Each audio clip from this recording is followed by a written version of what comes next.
Hello, everyone. This is Coach Tim Campsall, and I'm excited to have Lee on the show today. In today's episode, Lee discusses how identifying and developing talent became a challenge that he needs to address in order to continue to move forward and grow the business. He also will talk about digital marketing and social media as one thing that he knows that he needs to stay on top of over the next year. If you're a business owner feeling stuck between working harder and growing smarter, this podcast is for you. Lee owns Stratus Building Solution of Indiana, and they provide commercial cleaning. And something unique about Lee is that he's a big softie and gets teary-eyed when watching things like Rudy. Welcome to the show, Lee. Thank you. Great to be here. Well, hey, I'm excited to hear your story and be able to share it with others. One thing that I have learned is that most owners start their business for some combination of freedom and flexibility or trying to escape something that they didn't like in the corporate world. So what is it that led you to starting your own business? Yeah, sure. Well, I spent 33 years in corporate America. I had a variety of high-level leadership roles in the medical device world in Johnson and Johnson and in a venture-backed startup. And um, I, in the venture-backed startup, we reached a point in time where our CEO was replaced with a different CEO. The company was kind of working on going public. They wanted somebody um, more structured and operationally focused in the business.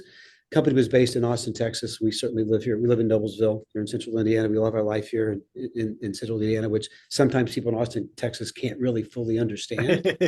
But we really do enjoy our life here. Yeah. We made the choice that they told me if I didn't move to Austin, Texas, I was going to have to resign from the organization.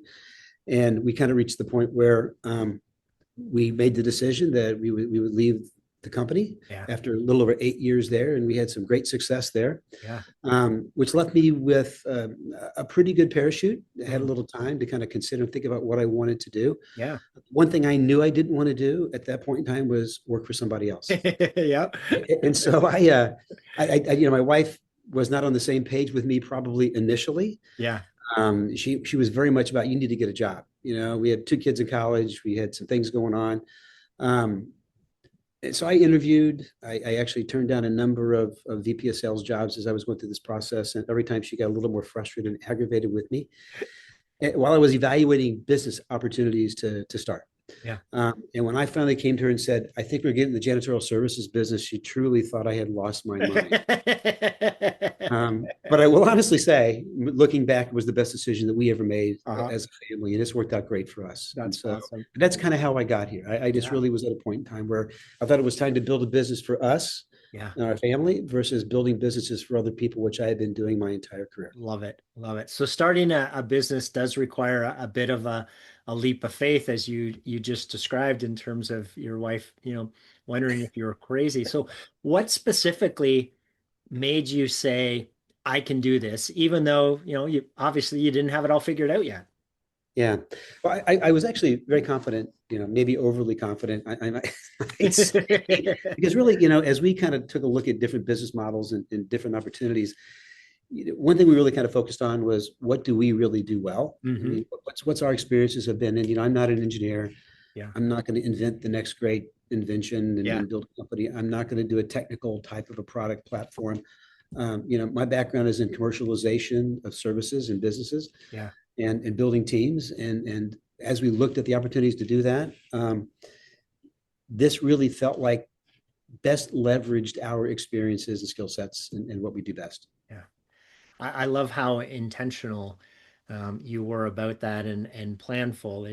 It's not often the story that I hear, so I appreciate that. You did your due diligence up front. Yeah, we did quite a bit of diligence actually. We looked at a lot of different things. And there was there's a lot more to the story in terms of the analysis that we went Sure. through and, Yeah. why we picked what we picked and why we thought we could succeed. Yeah. So there's a lot more to that, but that was kind of the basis behind how we got here. Wonderful. So we know, Lee, that successful businesses can get stuck at various stages of their journey. So tell us about your biggest challenge and what you tried that maybe didn't work and then what finally made the difference. Yeah. I think that when you start a business, and we started from $0 of revenue, and have kind of built that up over the past 9 years. We had celebrated our 9-year anniversary this month in business. I think there are a number of big challenges that come up as your business grows and evolves. Mm. And each of those kind of stages, kind of present new challenges Yeah. that you have to find ways to overcome and deal with, Yeah. right? The first one is, how do you get the cash flow break even? How do we quit writing checks to the business every month, right? And then how do you get to a place where you can start actually supporting yourself and your family again? Hmm. And what's that timeline really look like? And amongst all of that, there's a lot of tough decisions that you make in early stages of your business around. You have to invest to grow. There is no saving your way to success or Yeah. prosperity, right? But there's been a number of those, and I think a big part of it was the people decisions that we made early on were really some of the more challenging. My belief was, I think Clayton Christensen said, be hungry for profit and patient for revenue. Yeah. And that's really kind of the approach we took. We Yeah. really wanted to make sure that we got the cash flow break even as quickly as humanly possible, which meant, we'll hire only who we have to hire in the early stages of our business. And then when it's time to make a big decision around bringing on additional people resource, who are they? What does that need to look like? And how do we really make sure we're investing? Because that's kind of how I look at it, in the right folks who can help us Yeah. build our business. By the same time, we can help lift some people up through the process. Yeah. Profit first is a very different approach than most business owners think. Everyone, it gets all excited about the top line, but if the top line's not profitable, it doesn't matter, right? Yeah, that you only have so much runway if you're not generating profit through what you do. Yeah, absolutely. So, I love that focus on, again, it's a little bit of a theme I'm hearing, right? Be intentional, be planful, right? Mhm. Make the hires when it makes sense in terms of affordability and as you said, people are just in general it's a challenge, right? In terms of Sure. making sure we find the right people that can do the things that we need in the business and when we're just getting started, those folks need to be able to wear multiple hats. So Yeah. it's also important to find people that are open to that flexibility that we may need from them, right? Yeah, I think so too. And I also think that, in small businesses, and when I worked in corporate America, I had the ability to hire really competent, capable, experienced, talented people, and certainly the corporations could afford to pay them, Yeah. commensurate with their experience and skill sets.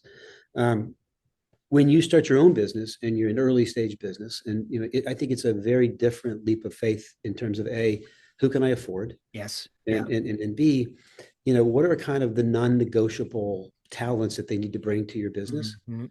to be impactful, Yeah. and be somebody that you believe you can invest in and build around as you continue to grow, Yeah. right? Because I didn't want my business to be a people mill where we're constantly turning over and constantly hiring, Right. constantly changing. Yeah. I wanted to find folks that we could kind of build something together with. Yeah. And we don't have, back to the cash flow comment, right? Small businesses don't have the same runway, right? And to be able to be patient with training and Sure. development and growth that a corporation does. So we've got to get quicker to the employee, the team member is adding, financial value than maybe the runway in a corporate environment, right? Yeah, that's exactly right. And the first big hire that I made was as our business kind of got to a certain point where I couldn't do all the sales myself any longer, and I had more operational and administrative responsibilities I needed to focus on. And that was about 7 years ago, maybe 7.5 years ago. The first person I hired was a salesperson. Mm. Up until that point, I kind of felt like nobody could tell our story better than I could tell our Yeah. story Yeah. as an owner, right? Yeah. But then you kind of reach a place where you just can't be everywhere and do everything and be effective in wearing all those hats. Absolutely. And so, one of the early things I kind of got my head wrapped around was, if I can't afford the experience I'm looking for, I'm going to start looking for people who have kind of those inherent talents Yes. and skill sets Yeah. that I can build upon. And those are people that are great with people who are looking for something that they can be a part of, a Mhm. journey, and be excited about the growth, and, Yeah. and being a part of building a business. And actually, what I ended up doing was that hire ended up being a guy that I met who was waiting tables at our country club. Okay. who had been a one-time golf pro. He was a teaching golf professional. Yeah, A lot of those folks don't have a chance to make a lot of money. sure. He had gone through some life-changing events and was trying to figure out what was next. And we started talking, and I thought he had all of the inherent things I was looking for, although he didn't have any sales experience. Uh-huh. In 7.5 years, we're together, and he has sold about $12 million of cleaning services over that Wow. 7.5 year period of time, which is the most. Stratus is a franchise system that Okay. I've been part of. There's about 95 markets across the country. Uh-huh. Matt's been the number one rep 3 years in a row, twice. He's been second twice in that same period of time. Wow. And he has really blossomed into an absolutely critical part of our business. And but for me, it was really going back to I need people who I feel like are good with people. Yeah. If you're in the service industry, Yes. you're not good with people, you're going to have a hard time effectively doing what we're Yeah, asking of you, right? fair enough. So Lee, what belief about running a business turned out to be wrong, and cost you time and money? Yeah. Well, first off, I thought it was going to be a lot easier than it actually was. So I we'll hear start that a there. lot. Yeah, like when you work in a corporate environment, your individual responsibilities are very specific, Yes. right? Yeah. I'm not doing accounting. I'm not in Yeah. my previous life, I was running sales organizations. I'm not doing accounting. I'm not worrying about HR Yes. specifically, right? Yeah.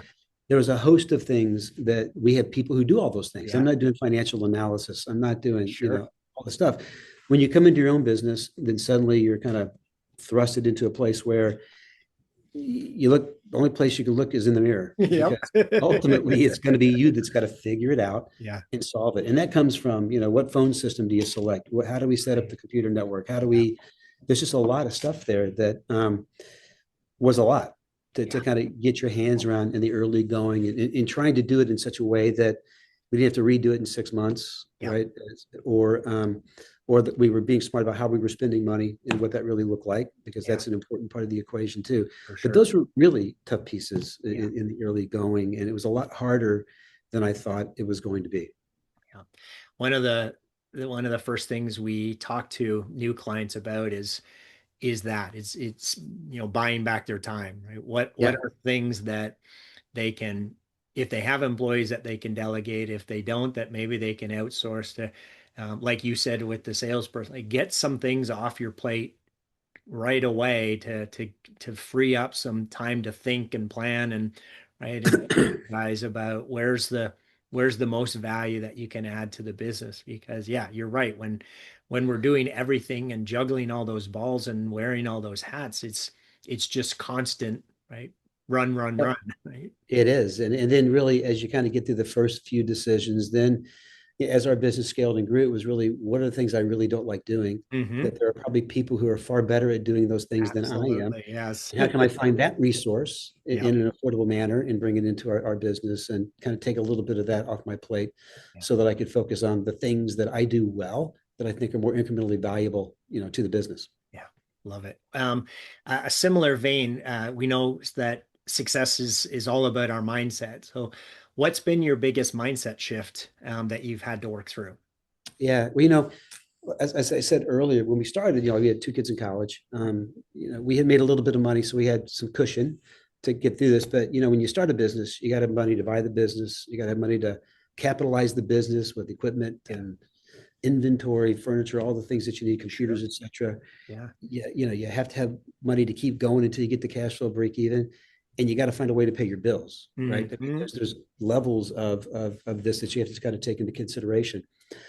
I was probably a little maniacally focused when in our first couple of years. yeah, I couldn't get the cash flow break even fast enough. I couldn't get to, getting back to replacing a considerable portion of our income mm, quick enough. yeah, And so that was probably, I mean, I think it helped us yeah, get to where we needed to be, but didn't take a vacation for 2.5 years, yeah, didn't take a day off, yeah, all of those things to get us back to a place where we could breathe a little bit yeah, and then start really thinking about, now, how do we really scale this and how do we really yeah. make it something special? There's something that I've heard multiple times is that generally speaking, business owners significantly overestimate the what the business will do in the short term, and then significantly underestimate the potential in the long term. Right? That's exactly right. Yeah. And what it's going to cost to get you there. Yeah, And fair. I think that's the other part. I mean, listen, you don't become an entrepreneur or go into business for yourself if you're not naturally optimistic Hmm. in, Yeah, in the potential of what you're pursuing, yeah, right? yeah. If you're a pessimist, you don't do this. Yeah, you said earlier about, the underestimating how hard it was going to be. If we knew how hard it was going to be, we probably wouldn't have done it, Yeah. right? But like anything in life, right? When you look back, it's the struggle that makes the success worthwhile. Absolutely. It means more. It's more appreciative. It's you have put more value in what you've been able to do. Yeah. And the growing pains, makes us stronger, makes us better, right? Makes us ready for the next stage and the next step and the next experience that we're going to have to go through. Sure, exactly. So Lee, as you think about the next year, what's the one thing that if you don't fix it, it's going to hold back everything else? Yeah. I don't. I would probably Or say first of all, address, or right? Not doesn't necessarily have to be a problem. yeah, I Yeah, don't. I what's don't the think. next thing? I think we're at a place where nothing really breaks our back at this point in time. Yeah. I think we're a pretty strong business at this point in time. I do think that over the past year, and I think that continues into 2026 for us. I think Google has changed some things to Oh their yeah. algorithms. It Yeah. has. Um, I hear across. I talk to a lot of friends who own businesses and people even in corporate. I think they have found that their SEO and organic lead generation for new business opportunities has declined Hmm. the past 18 months. Yeah. And I think that's something that we've had to really take a good hard look at to try to figure out what can we do better. And Yeah. part of that you mentioned earlier on was better use of digital marketing and social media, more things that we can do ourselves, which I've put Mhm. somebody in place to help us build that capability within the business. Yeah. A part of it is I've come to the conclusion that I'm going to have to invest more in Mm. business opportunities than I probably have historically. Yeah. And really kind of thinking through, if I'm going to do that, then how do we do that as at least as what we think is as smartly as Yeah. possible? Because Yeah. we go into everything with a expectation, and then we adjust and try to figure Yes. out, is Yep. that the right thing to do? Should we tweak that or do a little bit Absolutely. differently? Yeah. But I think those are the things that we're really working on and investing in pretty considerably at this point, Yeah. kind of through 2026. One of the one of the most frustrating things, personally, and what I hear from business owners I chat with is that marketing is, you know, so unpredictable, right? That, something that, like you said, something that worked really well for so long, all of a Sure. sudden doesn't work as well, and there isn't clarity always on how to fix it or what to address. Um, Sure. COVID is another example of, businesses that relied on networking and Yeah, events, right? All of a sudden, those were no longer, possible, and for and sure. part of the philosophy of, that we coach on in terms of marketing is you have to diversify, right? And you don't put all your eggs in one basket, That's because if you're only relying on right. Google and they change their algorithm, then oh crap, right? What are we going Yeah. to do now? So yeah, having But having a bunch of different things that you're testing and measuring, and clearly know what's the return on investment of each individual, marketing strategy or lead generation mhm. strategy. No, I think that's a big piece of it is really monitoring what's working and what isn't working. Yeah. And if you invest more in the things that are doing more for you, that's great. And less in the things that aren't being as impactful. Recognizing that certain investments have a longer return, Yep. scenarios than others. Yep. But you got to be smart and on top of things and recognize that if something's not yielding the results you plan for, Yeah. then it's time to look at doing something different. And you mentioned earlier the importance of, knowing your financials. So if the cost of acquisition of a new customer goes up because the algorithm has changed, then we have to be willing to take a price increase to cover, right, that. Sure, where you can. That's right. Yeah, where you can take price increases. That's exactly right. Yeah. You know, we work in a competitive industry, and price is a part of our decision process, I think, with many of our customers. But Sure. we're not the cheapest, we're not the most expensive. Yeah. We try to sell value, Yeah. and my piece is I have to be able to have people who are willing to do the work Yeah. for the money they're paying Yeah. them, right? Absolutely. Yeah. And it's got to fit with the customer's budgets and what we're trying to do. I love the value word, right? And so focusing on, what makes us unique and different and what the value proposition is Hmm. instead of, are we the best price? Because as soon as we only compete on price, we go bankrupt because, right, somebody's going to Sure. undercut us always, right? Oh, absolutely agree. That's right. So, we know self-made is a myth. It's the whole reason for our show and our chat today. So, Lee, who are three people who have helped you the most in terms of your business's growth, and how they help you, and or right, what would the business look like without their help and input? Yeah, I got to go way back in time probably for the first one. It was my first boss and my first sales leadership role. It was at Johnson and Johnson. Yeah. I worked for an incredible woman who was one of the smartest people I probably ever met, and she really taught me the value of running a business through systems and processes, Mm, and really making sure that you emphasize the things that are important and you track the things that matter. mm, And I took those lessons have served me well yeah. in every role I've had over the past, I guess 43 years now in business, in various places and roles. But those have been invaluable to me over Mm, the course of time. yeah. When we made the decision to join Stratus, we went down and talked with one of the other owners that had been in the system for a while, whom is down in Nashville, Tennessee. And David has become a really close, good friend of mine over the Yeah. course of the past 9 years. He's been very, very successful. We've been very successful as a result of, I think, a lot of the coaching Mm, and support that I received from him and a yeah. lot of people across our system. One of the advantages of being in a franchise system is that you've got other people Yes. who are in the same boat that you're in, while Yes. markets may vary in general, or political environments may vary, which affect your business. Yeah. But in general, you're all kind of fighting the same battles and you're in the same war Sure. together. Yeah. And I think that they've been incredible resources. And then, kind of at that pivotal time when I was trying to figure out what I was going to do when I grew up, at 55 or 54 years old, Yeah. whatever it was after my time in corporate America. But, I have some really good friends who I play golf with, and many of whom are business owners, Mm, small business owners, and have been in owning their own businesses and operating for, in some cases, several years. yeah. All of whom have great quality of lives, all of whom have built good businesses, who have a lot of flexibility and freedom in how Yeah. they live and operate. And as I talked to them, it really began to resonate with me that if I someday want to have a little professional freedom and the ability to live the life I pay for, I Yeah. mean, a little more fully, right? Yeah. That then I probably had to find a way to get into doing something for myself, that Sure. gave me the ability to control my Yeah. day to day, what I do, and Yeah. really make the decisions that, really impact my business. When I worked in a venture backed company, we had 5 venture capitalists on our board.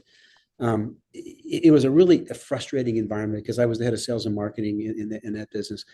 And it was a medical device, early stage medical device company that we ended up driving to about $100 million of annual revenue in about an 8-year period of time. Wow. But those folks, while they were on our board, they were really focused on their own return scenarios. They were Sure. focused on what was important to them and their funds that had Yeah. invested in the business, right? Yeah. And it was a little bit of, they'd watch 10 minutes of the movie and kind of felt like they'd seen the whole thing. Okay. And that's great. But I just kind of knew that I needed more control Mhm. over my own destiny, Yeah. and more ability to influence what we do.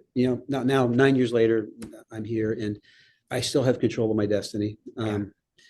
But I don't have as much control as I once did because we've got people who Yeah. have goals to execute every single day, right? Yes. So, you're never really in charge of everything. So that's Yes. just how it goes. Yes. There is definitely a path of I thought I was going to have freedom and flexibility. Oh crap. I'm doing everything and Yeah, I'm working evenings and weekends. And then you slowly, can build yourself back out of that to, sure. ultimately the end game is, should be a business that can run without you so that you do have that complete freedom and flexibility to live the life that you want and the business pays for it. But that certainly doesn't happen overnight, right? No, it takes a lot of time and a lot of hard work and a lot of sweat and tears Yeah, over the course of that journey. Where everybody has, I'm sure, has some tough times that you're working through. And while I complained about the venture board, I mean, when you're in business with other people, you have other people to bounce ideas and thoughts and absolutely. Yes. things through, right? And Yeah. I'm sure there are a lot of small business owners who feel very lonely at times in Mm, tackling some of the challenges that they face in their yeah. businesses, Yes. which I fully understand and get, Yes. right? Because it can Yes. be a bit of a lonely endeavor sometimes. Indeed. While Yes. my wife was in this with me, I'd bring her a problem and she'd say, "Yeah, I get it. You should just do what you think is right." Yep. Right. Yeah. And we That's can't helpful. Thank you. we can't go to our team and say, hey, by the way, I'm not sure if I'm going to make payroll this week. Yeah. Well, I never missed a payroll except for my own. Yeah. You know, Yeah. that's how that worked. Everybody else got paid Yeah. That's always. awesome. Yeah. You know. So what advice, Lee, do you have for business owners who maybe are feeling stuck or overwhelmed and they're trying to figure it out on their own? Yeah. Well, I think first off, as I kind of said, I think that maybe a poor analogy, but I think businesses are a little bit like raising children, right? You got the toddler phase, the infant phase, the toddler phase. That you've got kind of the 10-year-old boy phase, and then you get to the teenager phase, and, right, and we're all trying to get to something that feels a little more grown up and a little more self-managed, Yeah. a little more you can trust in the day-to-day operations of what you're doing. But I think a lot of that getting stuck is really dependent upon where you are in the evolution of your business, Mm, and because I think really it's a challenge at times to wear two hats. The one is I gotta stay on top of the day to day yeah. of what I'm dealing with at the present time, Yeah. while also recognizing you got to plan for what's around the corner, Hmm. right? You can't wait till you need people to have people, Yeah. because then you're behind Yeah. again, right? And there are going to Yes. be costs, or you're going to lose opportunity around that. Yeah. I think probably most important, which I've always had people I could go to, as I told you before, whether Yeah. it's other people within our system or friends and mentors I've had over the course of my career to Sure. bounce ideas off of. I think if there's a business owner out there that's feeling stuck and feeling as though they need somebody to bounce ideas off of, then they need to find a mentor, a coach, like yourself, or bring somebody into their business, as in some capacity as a director or an influencer or a board member or whatever, who can give them some guidance and direction, or at a minimum be a sounding board to help, because it's a tough situation. And the worst decisions I've learned over the course of my career is the ones we just never make. Yep. Yep. Because there are opportunity costs associated with that. Absolutely. And I also have kind of learned that there's very few things, if they're not legal matters, that we have to decide that are truly decisions of right or wrong. I Mm. think I'm kind of a degrees of right is my perspective, and then you make something you feel, what a Colin Powell sell, trust Yeah. your gut. It's 60% there. Yep. You should go with it. Yep. I think that's kind of the way I've looked at it, and then you adjust accordingly to what the world's telling you, Absolutely. and you make those adjustments over time. But I have a I have a business partner in another market that I invested in, and he really gets stuck on this issue of making decisions. And Mm. I worked hard with him to say, this is not going to bankrupt you. Yeah. The longer we wait, there won't be a decision to make here. Yes. The Yes. world will make it for us. Yes. And I think that's the worst thing you can do Yeah. is nothing. For sure. We're part of a franchise as well, and our founder says that the biggest risk you can take is to do nothing. Yeah, I 100% agree with that. Yeah. So, um, along that line, what, Lee, is the biggest learning that you've had overall that has led to the success you've achieved? Biggest learning. I think that, as I said, kind of through the course of my career, I've managed some large sales organizations. I mean, hundreds of people over Yeah. the course of my career in corporate America. Um, I think that the people piece of this is absolutely the single most critical component Yeah. to success in any business. And you know, trying to figure out what the right people look like Mm-hmm. when you see them and be able to recognize what you're looking for is an important part of that. Yeah. I think the other part of that is when you make mistakes, you don't linger on the mistakes that you make in bringing people in. You really, you can't afford, in big business, I could say, a bad sales rep is better than no rep in the near term while we're Yeah. trying to figure it out. But in small business, a bad employee it could be really detrimental to what you're Absolutely. trying to do. And you really just can't afford them at all. Right. Yep. And I think that really gets amplified when it's your money Yep. that you're playing with every single day, Yep. right? Yep.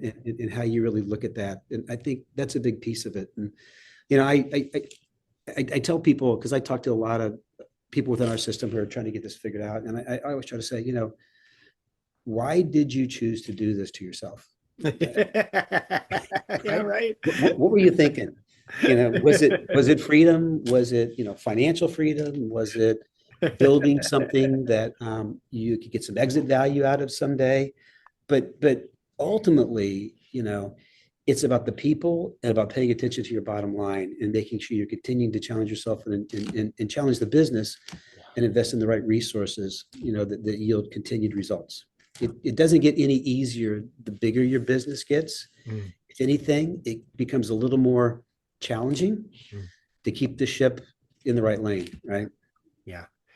Yeah. A couple of things that through this discussion that you mentioned that I like and want to reinforce is earlier on you talked about systems and one of your Yeah. past um, managers who reinforced that and then just recently you talked a lot about teams and the way that we think about that is you absolutely have to have the clear systems in place of what are the best practice ways of running your business, and then you hire awesome people to run those systems Yeah. and hold them accountable to running the systems so that it's repeatable and scalable and those are the two magic keys to driving a scalable business.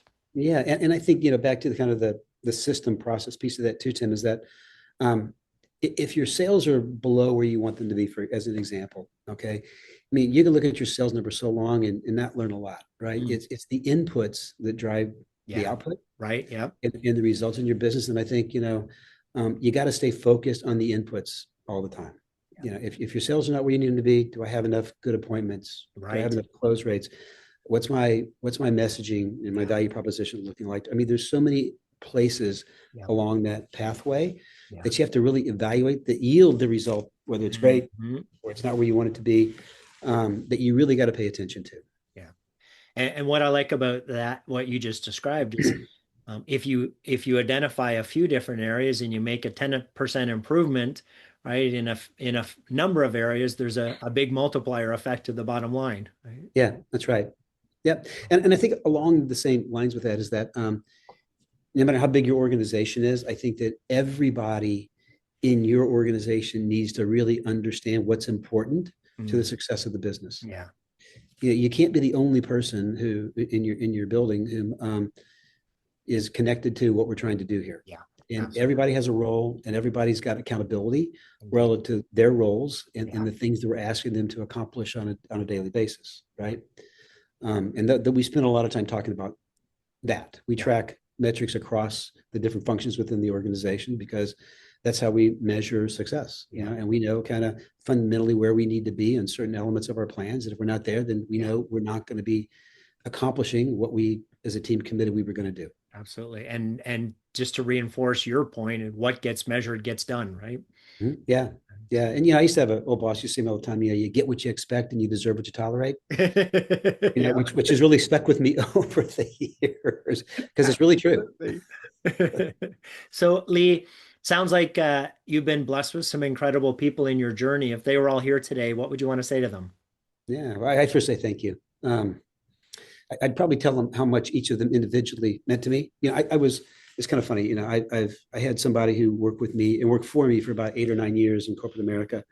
And I hadn't probably talked to him in 10 or 12 years. And I got a call in December from him to say, hey, I've been thinking about you. And I just want to let you know how valuable you were to me in my journey, Oh, wow. in my experience. And I would not be where I am today had it not been for you and what you provided, what you gave me, what you taught me. And I think that was exactly what I probably tell half a dozen people over the course of my career, is that they all gave me a little piece of them that helped me to kind of synthesize that into give me the ability to be above average, which has been pretty good. I love it. Lee, it's been a pleasure speaking with you today. Thanks for being on the show. Tim, I've enjoyed it very much. Take care. For those listening, if any of this resonated, you don't have to figure it out alone, as Lee mentioned.